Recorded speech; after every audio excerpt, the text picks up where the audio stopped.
A crise econômica do setor imobiliário chinês vai levar pelo menos 10 anos para ser superada. Isso é claro se o comunismo chinês não colapsar antes disso. Esse é o Visão Libertária, sua fonte de informações descentralizadas e distribuídas. A novela da crise imobiliária chinesa continua, e com contornos cada vez piores. Essa situação vem se arrastando há alguns anos, e o governo comunista que controla o país com mão de ferro prefere sempre dobrar a aposta do que aceitar a inevitabilidade do colapso que se desenha no horizonte. Afinal de contas, estamos falando de um setor econômico que, sozinho, responde por 1/3 da segunda maior economia do mundo. E que, como os dados nos demonstram, está cada vez mais fragilizado. O primeiro grande sinal de alerta surgiu em 2021, quando a gigante da construção chinesa, a Evergrande, deu calote em parte de sua dívida. Nós tratamos desse tema na época, no vídeo Evergrande colapsa e ameaça a economia do mundo todo. Link na descrição. A crise dessa empresa se arrasta desde então, sendo que a incorporadora acumula uma dívida de inacreditáveis 300 bilhões de dólares, equivalente a 2% do PIB da China. Mas a coisa não parou por aí. Mais recentemente foi a vez da Country Garden, a maior incorporadora do país, anunciar que não seria capaz de pagar suas dívidas. Também tratamos desse assunto aqui no canal, no vídeo. O caso Country Garden é mais um para o colapso do mercado imobiliário chinês. Link na descrição. Em ambos os casos, não há qualquer perspectiva de recuperação. Estamos falando basicamente de duas empresas zumbis que ainda conseguem parcamente se manter de pé. Acontece que as mudanças no financiamento de imóveis por parte do governo comunista chinês praticamente sentenciaram as empresas da construção civil à falência. Essas incorporadoras fizeram dívidas bilionárias para expandir seus negócios e ofertar imóveis para o povo chinês. Contudo, a demanda por esses imóveis caiu drasticamente nos últimos anos. Com uma dívida enorme nas mãos e sem geração de caixa suficiente, não há o que se fazer. O colapso é inevitável. Mas o que seria a real dimensão dessa queda na demanda e do excesso de imóveis vazios na China? O economista-chefe do Grow Investment Group, Hao Hong, nos dá uma boa dimensão da profundidade desse buraco econômico.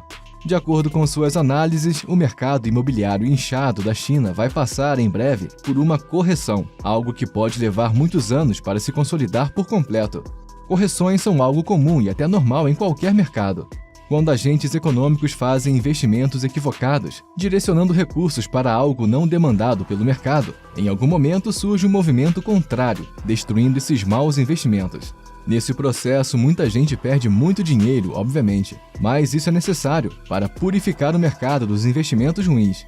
Contudo, quando o Estado intervém no mercado, as distorções tendem a ser maiores. Nesse caso, portanto, a correção é ainda mais custosa e traumática.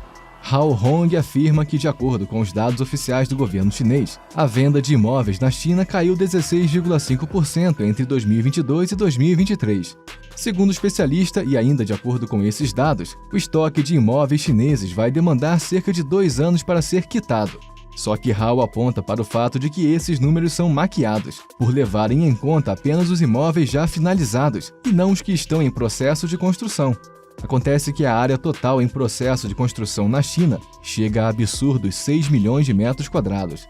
Dessa forma, o tempo total para que tudo isso fosse vendido e o mercado fosse corrigido seria de 1 década, ou mais. Isso, é claro, se a economia não colapsar antes disso. Mas os problemas vão além do estoque de imóveis. A vacância de imóveis direcionados ao setor de logística tem se tornado cada vez maior, o que implica dizer que a economia, como um todo, está enfraquecendo. No terceiro trimestre de 2023, essa vacância estava em 9,8%. No quarto trimestre, ela saltou para 15%. Ou seja, não se trata de um esvaziamento dos galpões logísticos. Estamos presenciando uma verdadeira debandada. A grande tragédia, porém, é que uma crise que atinge o setor imobiliário chinês, seja com vacância de edifícios, seja com apartamentos encalhando, não vai se restringir a apenas esse setor. Em outras oportunidades, nós já havíamos ventilado a possibilidade de que esse fenômeno pudesse se espalhar para outros setores, o que chamamos de crise sistêmica. E parece que a coisa realmente aconteceu, com mais um setor econômico sendo afetado por essa crise.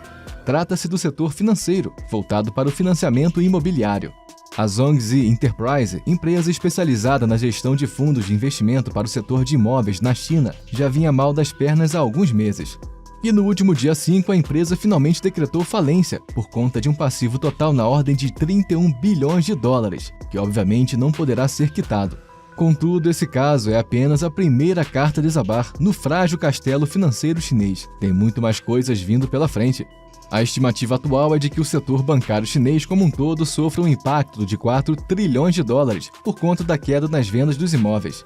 Apenas para ter uma dimensão desse problema, esse valor equivale a 2 vezes o PIB anual do Brasil. É por isso, inclusive, que a Bloomberg Economics recentemente afirmou que o PIB chinês pode encolher 4 pontos percentuais até 2026, algo que tem o potencial de representar desemprego para 5 milhões de pessoas. Em outras palavras, os tempos de crescimento pujante da economia chinesa ficaram no passado. O que fazer nesse cenário? Continuar demolindo os prédios que não são ocupados por ninguém? Embora essa atitude demonstre de forma clara a loucura do planejamento central chinês, ela na prática não resolve o problema. E o pior de tudo é que a coisa tem um potencial enorme para escalar para uma crise global. Afinal de contas, empreendimentos imobiliários inúteis tocados por incorporadoras chinesas não se restringem apenas ao território governado por Xi Jinping. Nós, inclusive, falamos sobre isso no vídeo. Cidade fantasma construída pela China na Malásia demonstra a grave crise imobiliária. Link na descrição. Ainda é cedo para medirmos os impactos que o desastre imobiliário chinês terá sobre a economia do país e também sobre a economia mundial. O fato é que nem mesmo nós, os brasileiros, estamos isentos de sofrer as consequências desse desastre. Veja, o Brasil exportou para a China 18 bilhões de dólares em minério de ferro apenas em 2022, o equivalente a quase 2/3 de tudo que o Brasil vende dessa commodity. Não é difícil imaginar o quanto a queda do gigante chinês impactaria a economia do Piniquim, não é mesmo? De qualquer forma, o que não deixa dúvidas é a real causa desse caótico cenário econômico que se desenrola na China e que se arrasta há tanto tempo. Mais uma vez, a culpa é do comunismo. O Estado chinês, dominado pelo Partido Comunista há várias décadas, insiste em cometer os mesmos erros, focando-se no absurdo controle central da economia do país. É certo que no passado houve uma tendência de abertura econômica e de avanço nas liberdades de empreendimento. Aliás, foi justamente essa abertura que proporcionou ao país crescimento econômico e que deu uma sobrevida ao Partido Comunista. Porém, com a chegada de Xi Jinping ao poder e com a adoção de um modelo mais linha dura de governo, essa tendência foi revertida. A China, na prática, está voltando aos terríveis tempos de Mao Tse-tung. Esse planejamento central, por óbvio, cobra seu preço. E quanto mais distorcida se torna a economia, maior é a queda, porque aquela citada correção do mercado, que é inevitável, precisa ser mais intensa.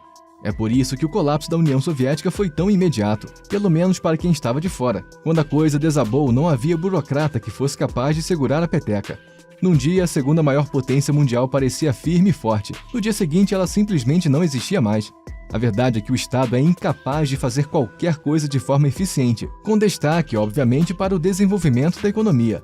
Apenas o livre mercado é capaz de enriquecer um povo e tornar uma nação próspera e desenvolvida. Quanto mais o Estado intervém no livre comércio, portanto, piores tendem a ser os resultados. A atual crise chinesa, com seus contornos dramáticos, precisa ser colocada integralmente na conta do Partido Comunista, que governa o país. Se os erros pararem de ser cometidos, levará 10 anos para que a casa seja reorganizada. Isso se o país não quebrar por completo antes disso. Mas será que Xi Jinping vai permitir essa correção econômica? Ou será que ele, mais uma vez, vai dobrar a aposta da intervenção estatal? Obrigado por sua audiência. Esse artigo foi escrito por Quintessência, revisado e narrado por Paulo Wesley. Escreva artigos você também. Acesse visãolibertaria.com. Se você gostou do vídeo, compartilhe em suas redes sociais. Caso deseje ser avisado de outros vídeos, inscreva-se no canal e depois clique no botão da campainha. Até a próxima!